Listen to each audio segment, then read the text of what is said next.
What is up, everybody? Welcome back to another episode of Happy Hour Hoops, your one stop shop for enjoying a cold beverage and listening to our ice cold basketball takes. Dunny and Jake here, as always, joined by a recurring guest, Meerkat, everyone's favorite cat. Meerkat, how you doing, bud? I'm doing good, boys. It's just the best time of the year right now, outside of the NFL season.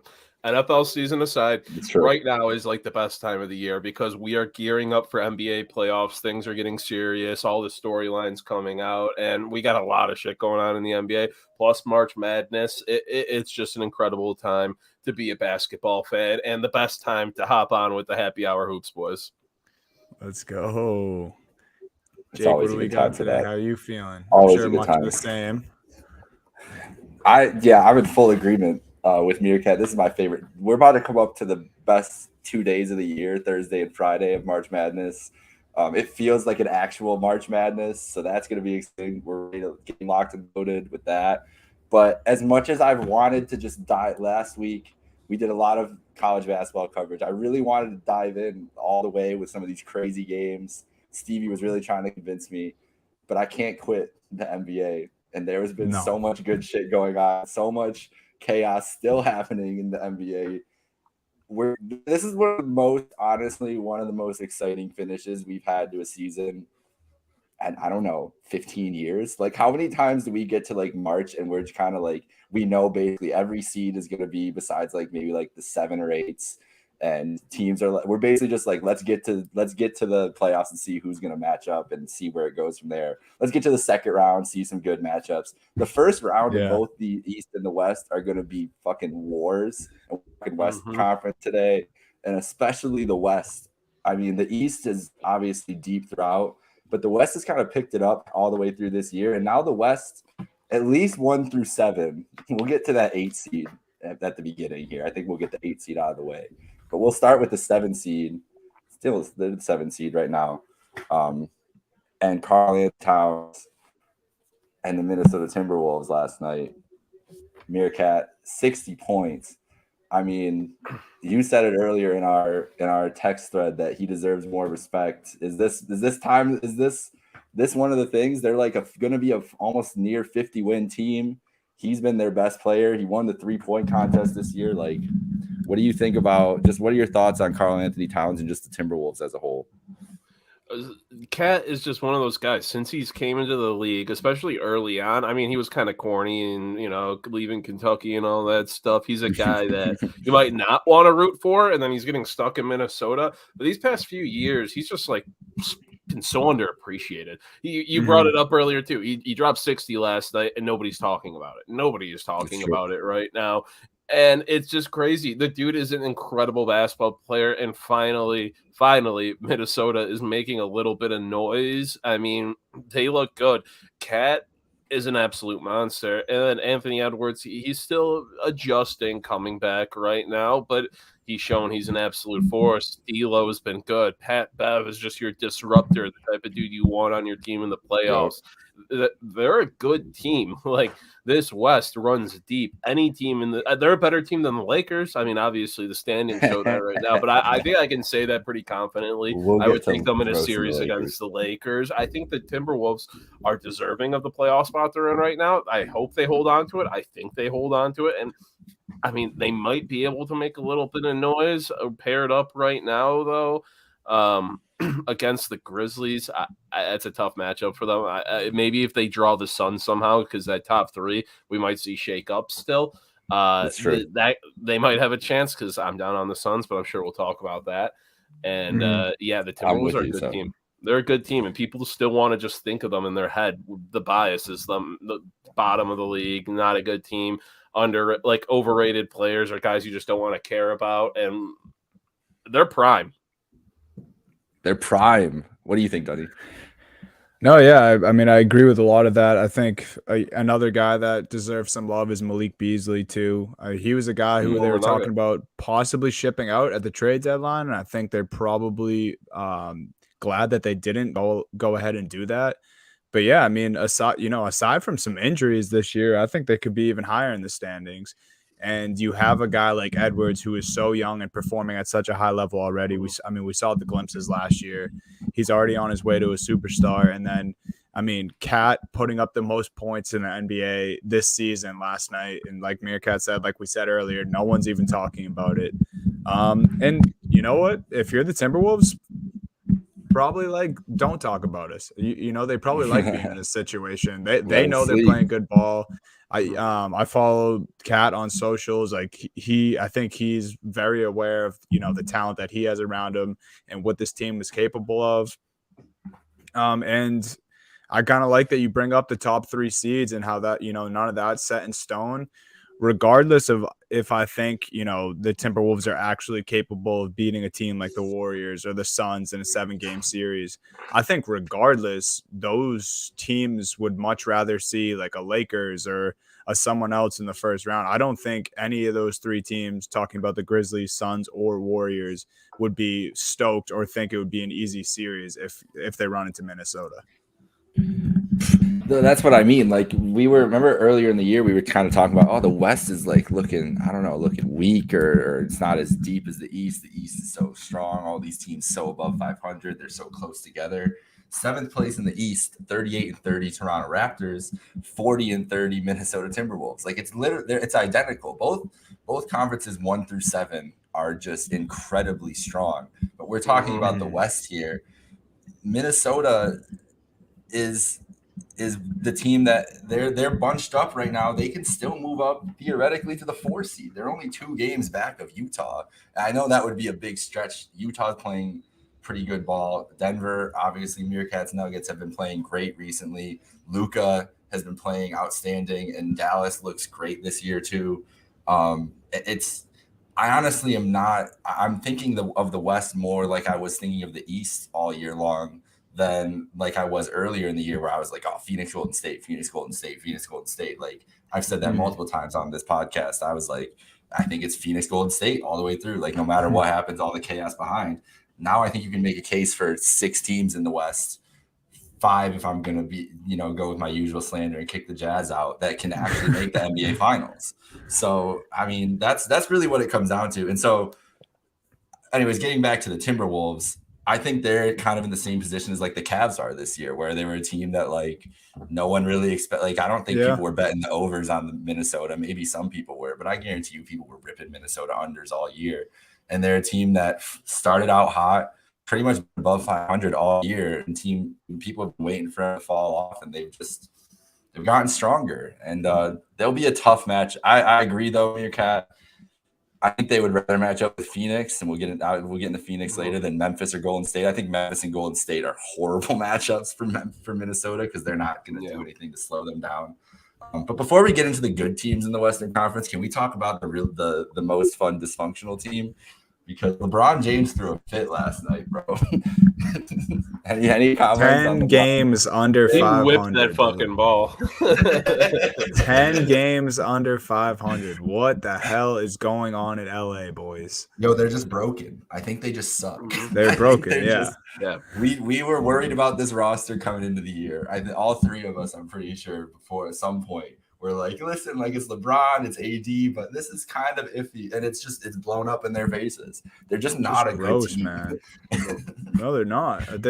You're starting Austin Reeves and Stanley Johnson. Like, no disrespect to those guys as a whole, but like, just look at the starting 5s in don't even get me started about the Eastern Conference, just the rest of the West. Like, look at the starting 5s. You cannot match up.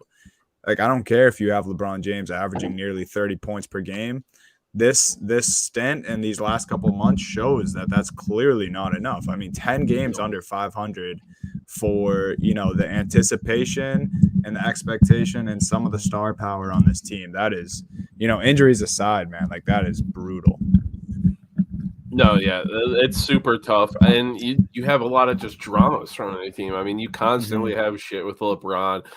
He's been great the past few weeks.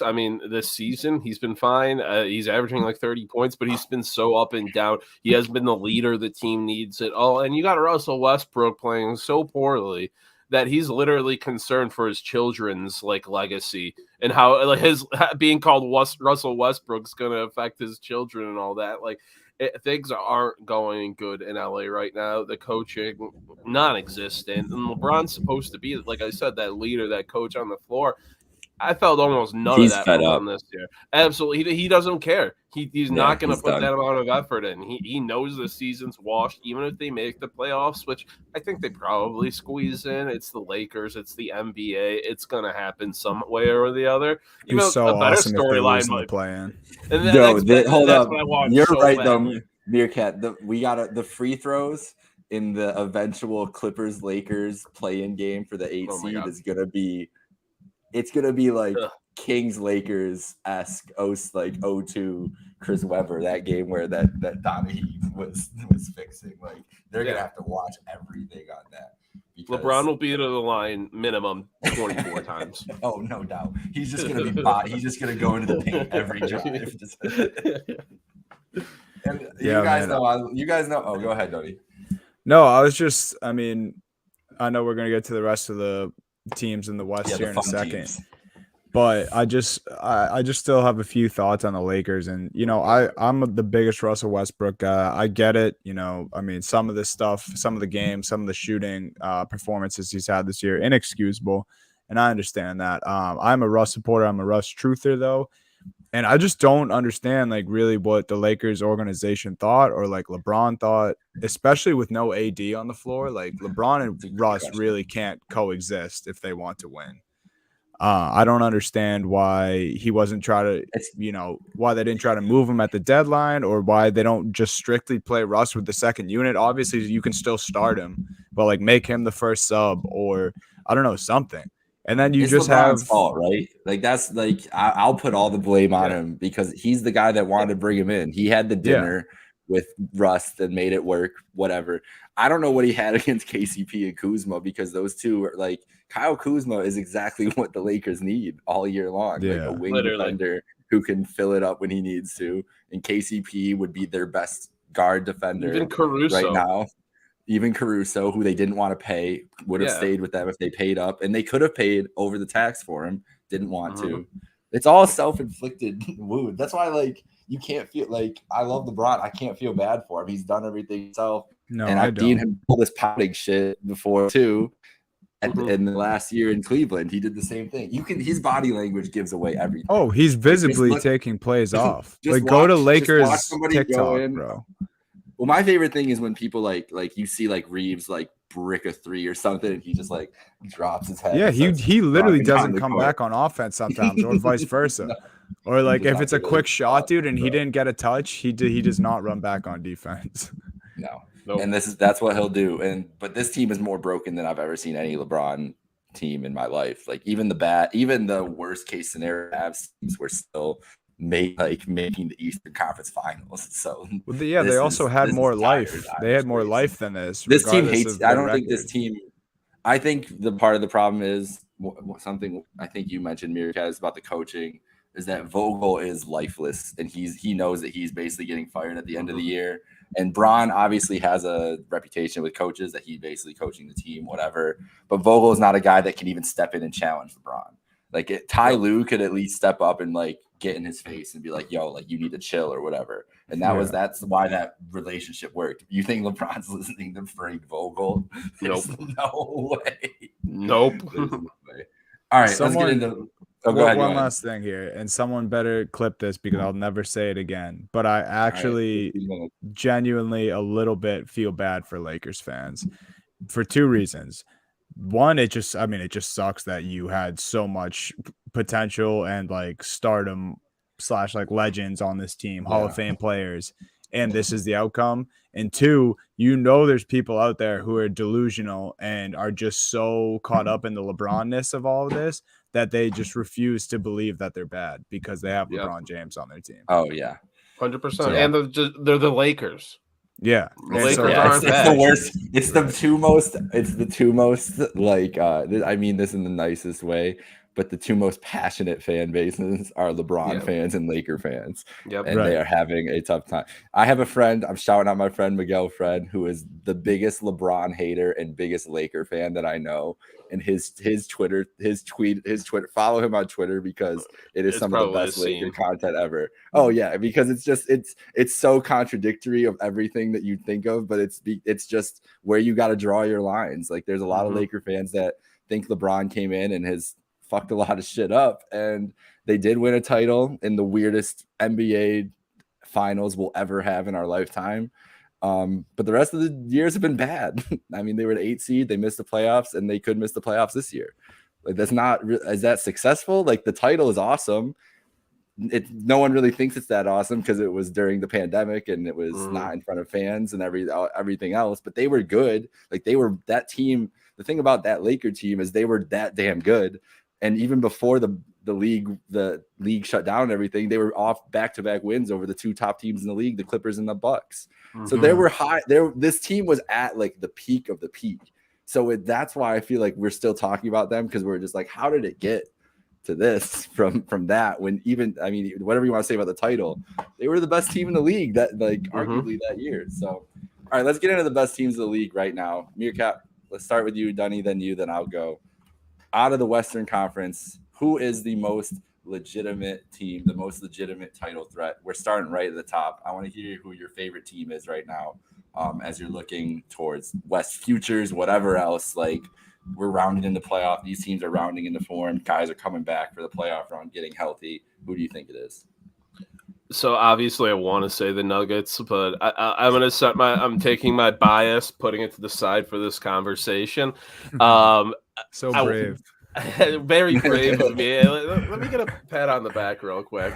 But I want to say the Warriors, if they're healthy heading into the playoffs, 100% intact. I really do. They're so dangerous. But Klay Thompson, he's been fine. He hasn't been the same. Obviously, he's not going to be the same after that injuries, at least for a bit. But his shooting, for a guy who I was arguing for a bit might be the greatest shooter in NBA history this year, has been great. His decision-making has been great, and he's got to be on for this team to really go. Curry can't completely carry it. You can't, rely on your younger guys like Kuminga.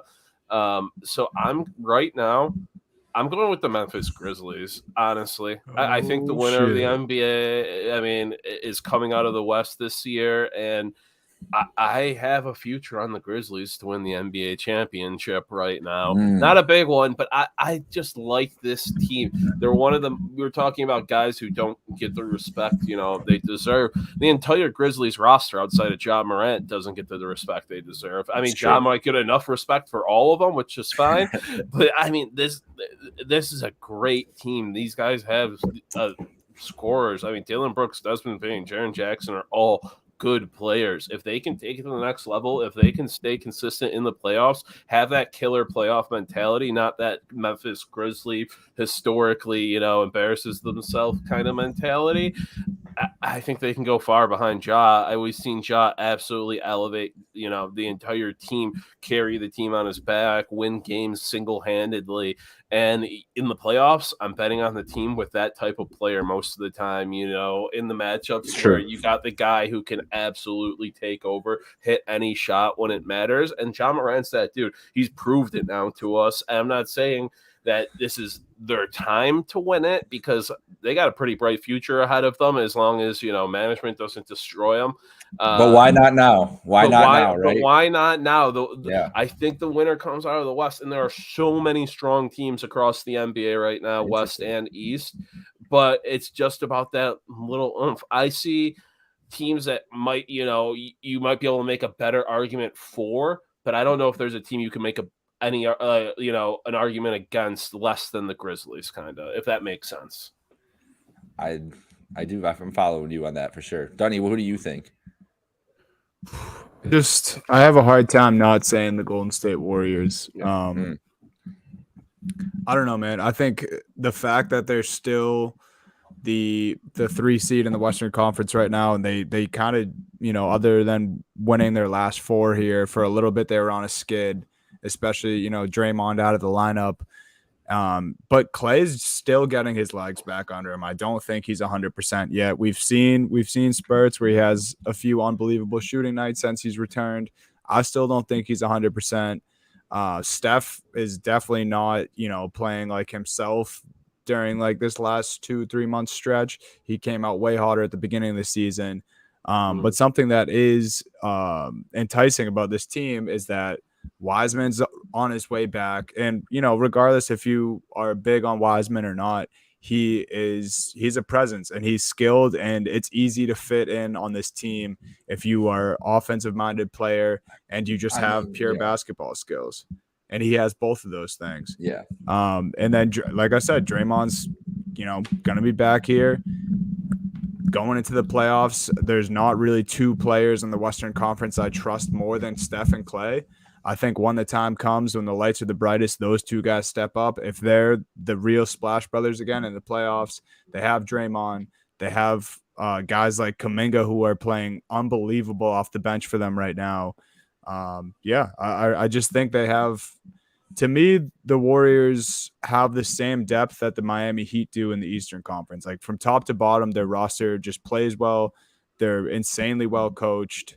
And then, like I said, if Steph and Clay are on, I really just don't see anyone matching up with them in the Western Conference. Word. So after all that, you guys made great points. I can't go against LeBron James and the Lakers, though. And no, Shut up. I'm just playing. Get out of here. I just had my thing on Leave Studio ready to go. I was gonna wait to see how long you guys were gonna let me roll with it. No, I'm not. No, these are the two teams that I was really trying to decide between. And we're gonna talk about why we're not picking the Suns here in a second. I think. I do want to know your Nuggets contingent on health. If Murray is back and looks normal, they belong in the conversation with the Grizzlies and the Warriors like that. The Mavs, I still don't trust in a playoff series at all. I think we've seen the Nuggets win. We have not seen the Mavs win and Luka be able to do what he does in the regular season and translate it to the playoffs. I think one of the biggest things you mentioned about Ja is his play. The thing is, the teams that you got to look at in playoffs, like the shit's going to slow down everything, right? Like we know, like Cat put up 60 yesterday in a 149-point game. That's rarely going to happen in any kind of playoff scenario. But Ja, I don't think that affects him at all, bro. Like he's going to be able to dominate in the half court setting, in a transition setting, no matter what. Like he will figure it out. That being said, and I was saying contingent on health too. If Draymond comes back and he's just been resting to get fully healthy, Draymond coming back like changes so much for the Warriors because he's basically their point guard when he's out there. And the way Steph is kind of looking, he's starting to get the shot back a little bit. The sign of life from Clay. I don't trust Clay either. I don't think any of us trust. And it was nice to see him off the other night on a big stage. He wanted to do it on a big stage too. He knew it was Saturday night AC, all that good stuff. Clay's that type of player. He's a big time player and everything. But I don't even think they need that much from Clay. If Draymond comes back, it is like back to what he was earlier in the season. It helps out Steph so much. And like you said, Dunny, Kuminga is one of my favorite rookies in the league. The kid has all the tools, and he really doesn't even have to do a lot right now for the Warriors, but he's so important to them game to game. He's nasty lately. And Moody too. Like Moody's getting his minutes. Like they're filling in exactly where we thought they were when we talked about them threading the needle and getting these guys to contribute. It's for getting them to be ready for right now. Like no matter what their path has been to this point, the fact that they're contributors right now in March, going into April, going into the playoffs, that's the most important thing. And if they can get Wiseman, like you said, healthy on the court, all he needs to do is run and jump. Like he really just needs to be a vertical threat and rebounds. And I think he can do that no matter what. He gets lost in his defensive rotation sometimes, and that's one thing. But he's probably not going to play finishing minutes. Looney's going to play those finishing minutes, or they're going to play small. Right. It's not going to be Wiseman in those minutes. And Kerr will use the time to maximize him. So while I also have a future bet on the Grizzlies and Ja Morant MVP and all that good stuff like you, Meerkat, my pick has consistently been the Warriors all year. My finals has pretty much been the same all year. I'm sticking with the Warriors now. I don't feel good about it in the West at all. I don't feel good about either conference. But I'm gonna stick with that for now. But like, can we talk about the Suns and why we're so worried about them? Because I know that CP3 is going to be back probably and everything else, and they've still looked damn good without him. Don't get me wrong, but I don't know. It just feels like there's a level that the Warriors, the Grizzlies, that Jokic himself, Doncic himself can get to that the Suns just can't get to. Is there any credence to that? I'll start with you, Meerkat, and then we'll go to Dunny again. No, I think you're spot on there. I mean, people were getting hype about CP3 maybe coming back early, but Monty already said he's like, nope, he's still on the original timeline despite shooting around and things like that. So he's going to be out, what is that, like 2 to 5 more weeks? They've been looking good without him, that's for sure. But heading into these playoffs with teams really ramping it up and how tight things are in the West, they're fine where they are right now. I mean, they have a 7.5 game lead on that first spot in the West. They'd have to do a lot to blow that. But they can kind of take things lax for a bit heading into the playoffs, which I think doesn't bode well for them because you said it. They don't have that guy. You want to believe in Devin Booker to be that guy to take over every game like a Morant, like a Jokic who can do that. But can he do it consistently? I mean, we've seen flashes out of him in the playoffs, but I don't trust them without Chris Paul there, you know, kind of leading the way, being the guiding force. Chris Paul's averaged the most assists per game he has since like 2012. Yeah. He's looked really good this year. He's that the clutch points are crazy too. His clutch points are insane. He's just he is the lifeblood of that team, despite, you know, Devin Booker being great. And Campaign's been playing good, but I don't think Campaign is sustainable playing good, especially heading into the playoffs. It's not a guy I want to bet on. I don't think the Suns blow the first seed, but I don't have any faith in them going to the playoffs. If they match up 1 versus 8 with the D-Wolves, buddy, tough. I think I'm throwing some cash on the Wolves. Oh my God. I'm down on the Suns, man. They're proving me wrong, but like they're like my Jazz this year. I mean, the Jazz are the Jazz to me every year, but it's like, all right, you're good, your record's good, you're still producing, but do I believe in you to win a Western Conference Finals? I don't. Yeah, I have similar thoughts to you, Meerkat. First, I want to preface, like, I mean, we can't really take anything away from what they've already done this season because they are far and away the best regular season team in the NBA right now. Like, no one's catching their record in either conference. So, like, obviously playing unbelievable basketball. But, yeah, the CP3 thing worries me on a few different levels. One, I think it was pretty evident by the end of the playoffs last year that Chris Paul wasn't entirely healthy. Now he has an injury at the end of the regular season this year. We've already heard that he's likely not going to finish the regular season, so he's maybe comes back for playoffs. When he comes back, is he going to be completely healthy? I mean, of course, the Suns are good enough, clearly, without Chris Paul. They continue to win, but where I do agree with you the most heavy is I just don't trust them in a series. Like, I think they would handle the T-Wolves if that was the case. Do I think it would be easy for them without Chris Paul or, you know, a 50% or a not all the way healthy Chris Paul? No, I don't think it would be easy. And then, you know, if they have to see a Nuggets, a Mavericks, even the Jazz, you know, with a not 100% Chris Paul, or if Chris Paul just doesn't make it back by then and the timeline changes again, I don't know. I worry about them. I think Devin Booker is an incredible scorer, but I don't think he can lead a team the way CP3 does. And I mean, I think CP3 was a huge part of the run that they had last year. Yeah, that's what, like, they look like one of those teams. The biggest teams I always worry about going into the NBA playoffs it's been kind of the story of the Bucks the last couple of years. The Raptors of like the mid 2010s, the Hawks that one year. The team that really goes all out in the regular season, like they want to make a point, like we want respect, like we're a great team, all that stuff. And then they end up flaming out in the playoffs. And the Suns obviously made the finals last year, and that deserve they went to 6 games with the Bucks. That they deserve credit for that. They do. But we also know that it was a road to the playoffs littered with injuries. Like Kawhi was not playing for the Clippers in the conference finals. Jamal Murray got hurt. the Lakers. Anthony Davis got hurt. I mean, they got some breaks throughout the Western Conference Finals. They were the 4 seed last year. So I'm wondering if like their mindset coming into this year was like, no one's gonna respect us. We need to show out. We need to be the best team in the league, and that's why they're going so hard. Meanwhile, the rest of the West is probably like, I don't think that the biggest point is like, I think they're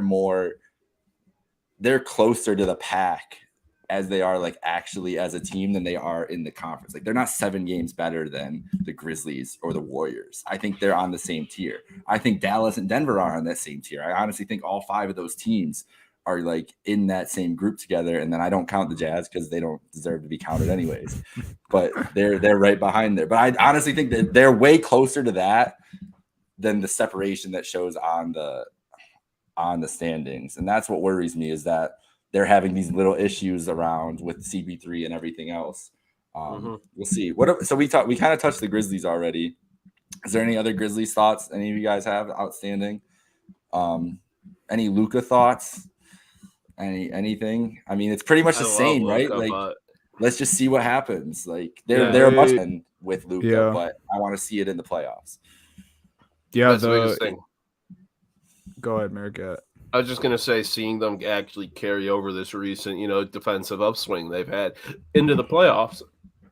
That's my biggest concern. I love Luka. He can score with anybody. He can score every night. He can score consistently. He's insane. But that defensive liability, just the rest of that roster, I don't think they have enough. I don't think he's enough to carry them deep into the playoffs. Yeah, even though they beat the Celtics the other night, or Sunday afternoon, I should say, it was decided by 3 points. Dinwiddie hit like an insane dagger, and the only reason they won that game is because Dorian Finney-Smith had like an unheard of third quarter, and you can't rely on a guy like that for your third scoring option in the playoffs against some of these Western Conference juggernauts. Like, I think they have real talent. Their defense has been wildly impressive, which kind of shocking to me that, they get better defensively when they part ways with Porzingis, but they're doing something right. I don't know. I can't really see it. I thought last year maybe Luka was good enough to will them to win some series. Wasn't the case. I don't know if they're that much better, and I think the competition is better this year, or will be anyway this year in the playoffs. So I don't know. And then as far as the Grizzlies, I'm really excited. I think I'm just as excited as you guys are on them. I want to see it. I want to see them handle Biz in the first round, and I think that's going to be really telling for me, for the Grizzlies in the first round. Whoever they match up with, I want to see, if they struggle and it goes to 7, or if they handle business, or if Jaws has those same averages when the lights are the brightest in the playoffs. So Grizzlies are kind of wait and see, even though I do trust them a lot more than I would the Mavericks. All right, Meerkat, you've been waiting for this the whole time. Why we shouldn't be talking about all these other teams? Why should we just be talking about Nikola Jokic? Convince me why Nikola Jokic should be MVP, and why we should be talking more about the Nuggets in this conversation. That's what I want. All right, we're taking the bias. Bias is back on. Bring it on. All right. So Nikola Jokic, last night you could use this as an argument any which way you want. The Nuggets won that game. Embiid was incredible. And Joel Embiid has been good this year. He has not been as good as Nikola Jokic, and he has not been as important to his team. Jokic has absolutely carried these Nuggets this year, with Jamal Murray being out since last April and Michael Porter Jr. playing like 8 games before breaking his back for the 18th time. Who's got the back to carry the Nuggets, though? Jokic. This team has dealt with so many injuries, so many hardships. They've had some cold swings, and he's just really kicked into high gear. There's reports about him becoming more of a leader than ever before for this team, really, trying to help young guys and stuff. I mean, Jokic and Bones Highland are like good friends, I guess. That's something I would have, picturing in my head is wild, but he's that dude now for this team, and he's playing like it. He's absolutely incredible, and he's been efficient. He's stepped up his game defensively. It's the skinny Jokic really paying off from last year. People are kind of forgetting it because now he's been skinny, but he's playing more minutes. He's being more efficient. He's more useful later in the games. He used to be such a liability burning out in the fourth quarter, and especially in playoff games where his defense would just go to shit. He'd start, missing shots, lose that bit of strength burst you want to see out of him. And he's really just a fine-tuned basketball machine right now. And shout out to Mike Malone. He's getting the most out of this roster with what he can because – Michael, there's been so many different reports. Michael Porter Jr. was going to come back a month ago, and then the NBA paid us out or something for the injury designation, and then it was like voided, and the Nuggets were like, no, we expect him to come back. We're going to send him to Grand Rapids, the G League. We're going to get him going. He's not coming back this year. That's what it seems like. There's no official reports right there. It's a back. They're not going to rush it. You forget this is the guy that, we sat out his entire rookie year. Sure. We're willing to wait on him. We paid him. He's ours. We're in no rush. Murray is another story. He had videos as far as a month and a half ago of him dunking and shooting in the gym. So you were getting encouraged. And there's been no setbacks, but I guess it's more of a mental thing than anything right now. I guess he's a little hesitant to actually get back into 3-on-3s, 4-on-4s and stuff. And being the type of player that he is, such aggressive cuts, all the step backs and stuff he takes, you kind of want your ACL to be 100%, and you can understand why he's being hesitant. So I think it's more of him. And maybe he wants to time himself back. Maybe he wants to time it up for the playoff run too. Like he's thinking, that's true. Too, I'd rather be fresh and that's confident. All he needs left in his rehab. Apparently, is the actual game action, playing 3-on-3s, 4-on-4s. I believe he got assigned to the G League team today. Yeah, he's practicing with them, the Grand Rapids and stuff like that. Yeah, I don't think he's playing yet for them, but he's practicing with them, which is good. If they end up the 5 seed matched up with Utah and all use and Jamal Murray to mix, like with how hot they've been right now, they finally have things. And then you get a Phoenix matchup in the second round, a team that I think with Murray and Jokic on the court, that's even. Like that's what I mean. Like Phoenix is on that tier. Donnie, you have like here. Can they hang with the Nuggets? Hang with everybody in the West? I think this West is just just as much of a jumbled mess as the East is. We've just been like looking at Phoenix's record all year, putting them ahead, and same with Golden State too. Like they both started off on such hot starts that we just like it happens every year. It's natural for us, like especially NBA. Like the year starts off and you get the hierarchy set in your head, and you kind of base it off of that the whole year, even though things fluctuate and records aren't like true. Like I mean, Brooklyn is not. We know Brooklyn isn't a 35-33 team in the 8 spot. Like that's the biggest example, obviously. But I think the West has worked itself out into a way where it's. I don't know, man. It's gonna be such a fun playoffs. Like you look at the matchups we could get in the first round. Like if right now, say it ends today, and it's Denver, Golden State in the first round. I mean, and Utah, Dallas, and Phoenix and one of the LA teams, and Memphis and Minnesota. Those are all. I mean, sign me up for every single one of those series. Like that's incredible basketball in all of them. But the Nuggets, man. Yeah, they remind me of the 2012 Nuggets. They didn't. The 12 Nuggets didn't have a superstar like Jokic. They had so many guys who were good, and I think they had like 9 double-digit. That scores. was early Gallinari, right? That's Ty Lawson, early Gallinari. That's Kenneth Faried. That's Andre Miller at the end of his career. That's Wilson Chandler. Yes, an elite 2K team. That team, they won 57 games. They took the Lakers to 7 games after being down 3-1 in that series. The Kobe Bryant Lakers, where you had to have Kobe spaz in that series to win it.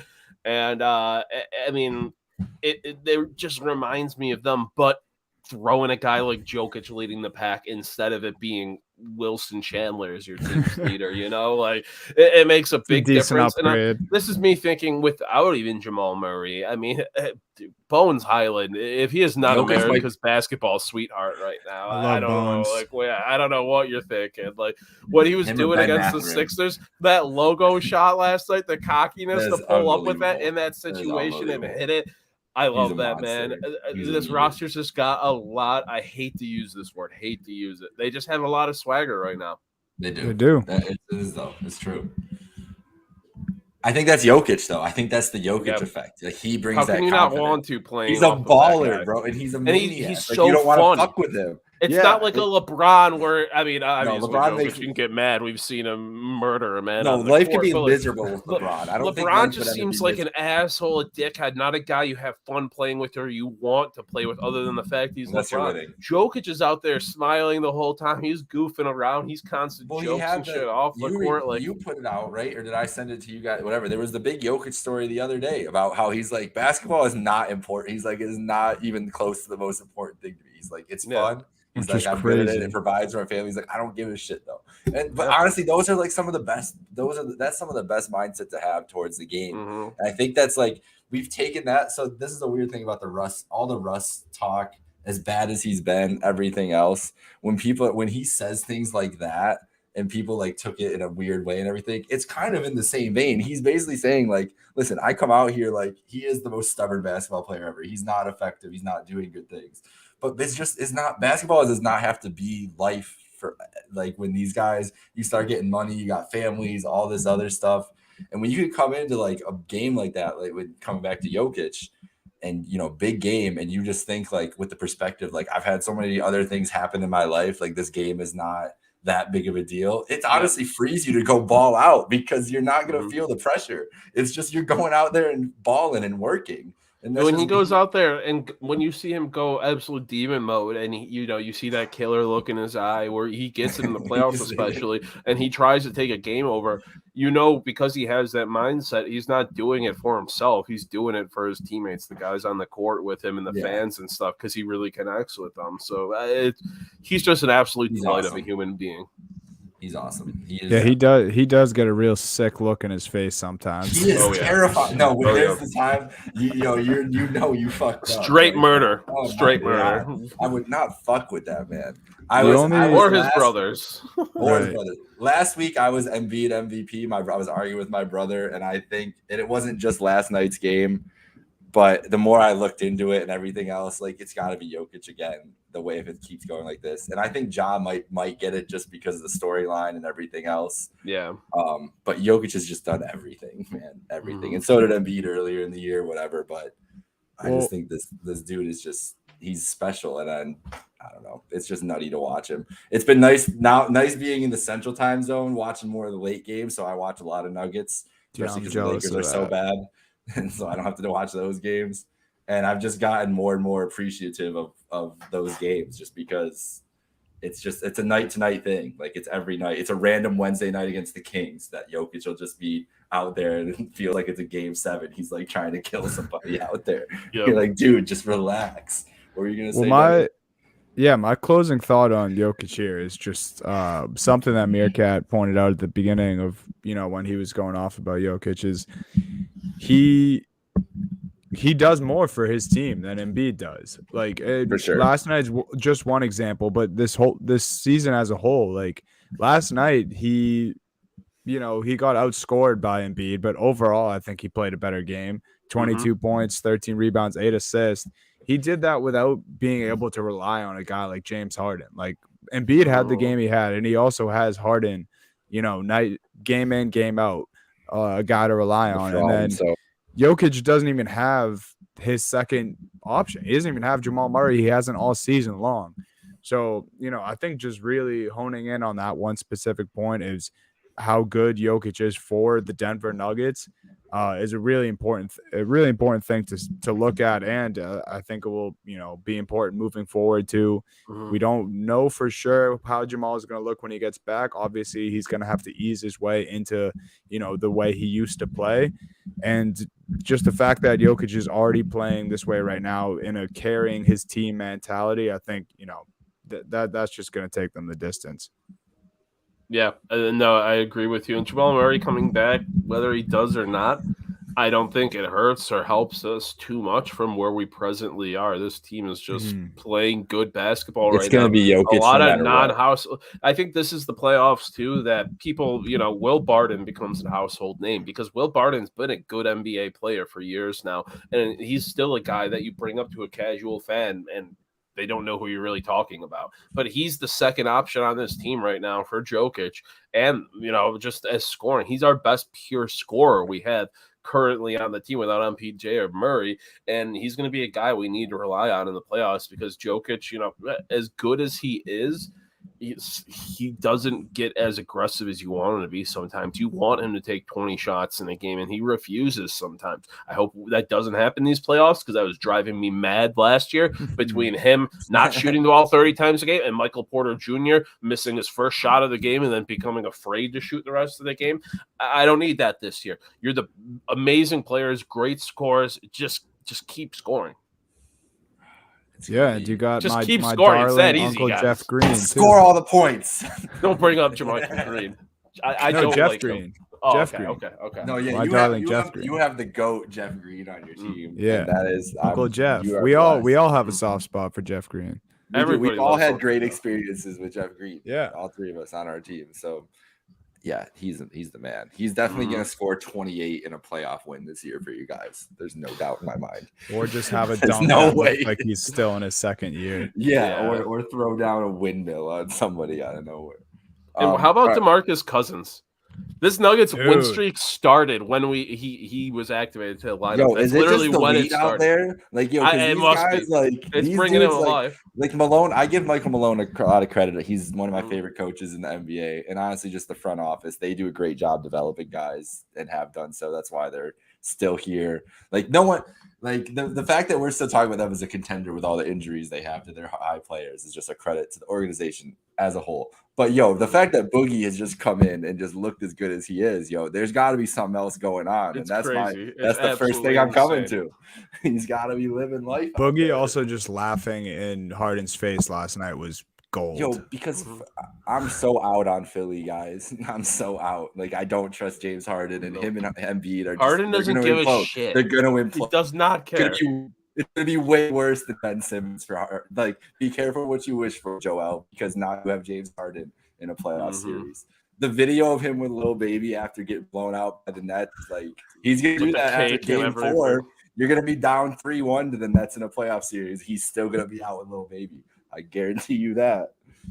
I don't know. All right, so I'm speaking of glad. that, I'm as glad non-Celtics fans are saying this because I can't say that without getting Harden, just I don't reamed trust. out. I will never trust James Harden until I see it, bro. Until I see Let's it. go. When I bet so much money on them to beat the Warriors in Game 7, and they missed 27 threes in a row, that will never go away from me. And that was James Harden.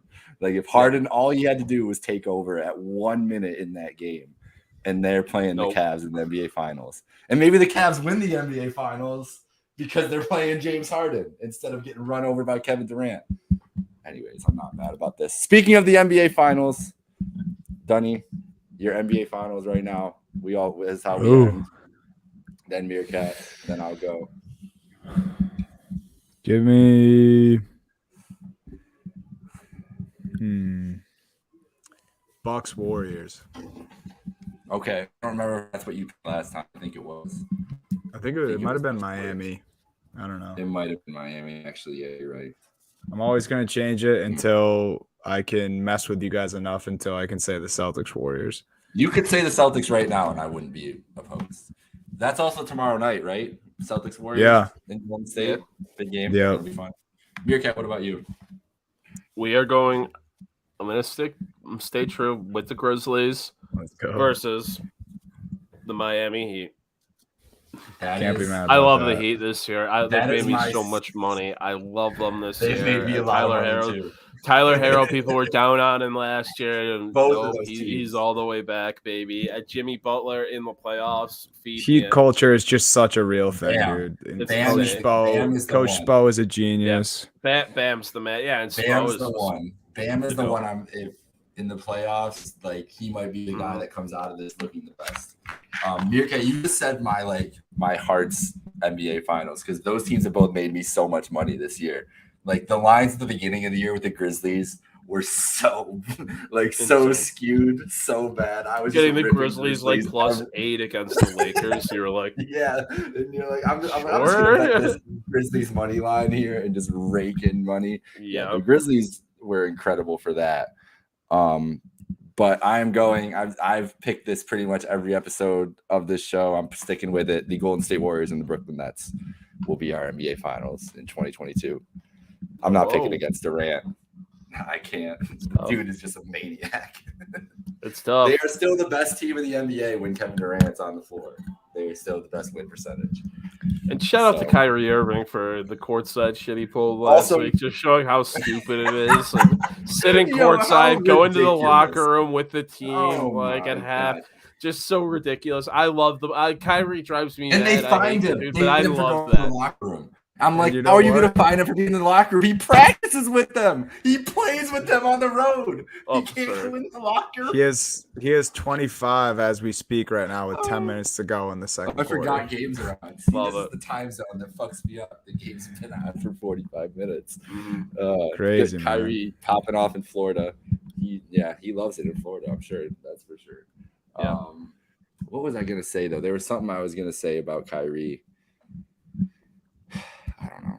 I don't remember. I had one more thought and I can't remember what it was. Nets wise. Oh no, this is what it was. I'm absolutely terrified as my. Well, got good news about Jared Allen today in the Cavs because he might be coming back and not getting surgery on his hand. But they need him go. back because they are in danger of slipping to that 7 seed behind Toronto. And I just realized now that means their first play-in matchup would be Brooklyn. And it would be Cleveland, Brooklyn, and Cleveland. my And God. those games are always great. Every game the last 2 years, Cleveland and Brooklyn. You guys remember the Sexton games last year where he had 50 Yeah. to one Oh, time yeah. and everything. This year's been the same. I'm sure it would be a competitive game. But the last thing I want in the play-in is to play the Brooklyn Nets Yeah, dude. at home that's- or the road. I would be miserable. And my dad's a Nets fan. He would be ruthless, bro. Oh, no. It would be the worst. Worst case scenario. Tough. We need to stay in the 6. We got Philly tomorrow night. Speaking of that fraud Harden, so I'm hoping he puts up like 4 points. I'm get hoping a you nice guys will win. whoop them. Yeah, I know, dude. The East every night. I'm looking at the East. Dude, you have to. And You I'm literally so have to. nervous. I'm literally nervous every night. Like tonight, I really want Brooklyn to lose. I really want them to lose Doesn't look to good. Orlando, and it's not going to happen. Because then even if the Cavs play like a 1-game game against Charlotte or Atlanta, I don't feel great about that. Like I feel good, but it's like 50-50 still. Like Mhm. those teams have beat the Cavs all year. I will say I am rooting for the Bulls slightly right now for this last stretch of the season because I need 3 more wins for my future to Oh, cash. Yeah, that's it. I took 2 futures. It was the Nuggets. It was the Bulls. The Bulls. Listen, We only need 3 more. The Nuggets 7, but I believe in them. So Yeah. The Bulls, that Bulls Celtics or Philly Bulls first round 4-5 series is going to be fucking crazy. Mhm. And it's going to be every national TV game. Like we're going to hear about it the whole time as we should. But that series and then a potential Miami, Brooklyn or whoever or Milwaukee, Brooklyn. The fact that we're so close to Milwaukee, Brooklyn in the first round. Awful. Oh my God. All right, we got it. All right, let's wrap it up here. Follow us, Happy Hour Hoops 1. Subscribe wherever you listen to this podcast. Thank you, Meerkat. Appreciate you as always. Thanks We're for done coming on, holding. brother. Jake, Micah. Have a great night, folks.